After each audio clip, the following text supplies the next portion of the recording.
ሰላም ነውላችሁ። ዛሬ ስለ ስኳር በሽታ እየጨመረ የመጣ የጤና ችግር እነጋገራለን። ነገር ግን ከሁሉም በላይ ጤናማ የአመጋገብ ልማዶች እርስዎን እና የሚወዷቸውን ሰዎች ከዚህ የዕድሜ ልክ በሽታ እንዴት እንደሚከላከሉ እመለከታለን። የስኳር በሽታ የሚከሰተው ሰውነቱ የደም ስኳር መጠንን ለመቆጣጠር ሲቸገር ነው። ብዙ ስኳር እና የተዘጋጁ ምግቦችን መመገብ ክብደት እንዲጨምር እና የኢንሱሊን ውጤታማነት እንዲቀንስ ያደርጋል።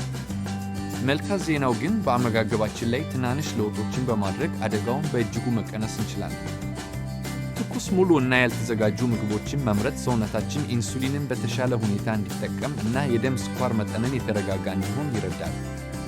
አሁን እንጀምራቸው የምንችላቸውን አንዳንድ ቀላል ግን ኃይለኛ የአመጋገብ ልማዶችን እንመልከት።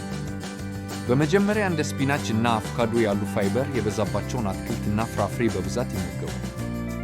በሁለተኛ ደረጃ ከነጭ ዳቦ ይልቅ ሙሉ እህል የሆኑ ምግቦችን ይምረጡ። እነዚህም ቀስ ብለው ስለሚፈጩ የስኳር መጠን መጨመርን ይቆጣጠራሉ።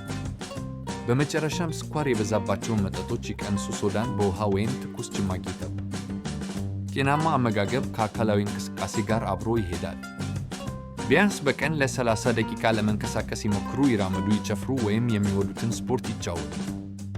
የስኳር በሽታ የሞት ፍርድ አይደለም፣ ለለውጥ ጥሪ ነው። በትክክለኛ የምግብ ምርጫዎች ንቁ የአኗኗር ዘይቤ እና ግንዛቤ ልንከላከለውና ረጅም ጤናማ ሕይወት መኖር እንችላለን። ይህ ቪዲዮ ጠቃሚ ሆኖ ካገኙት ላይክ፣ ሼር እና ሰብስክራይብ ማድረግ አይርሱ።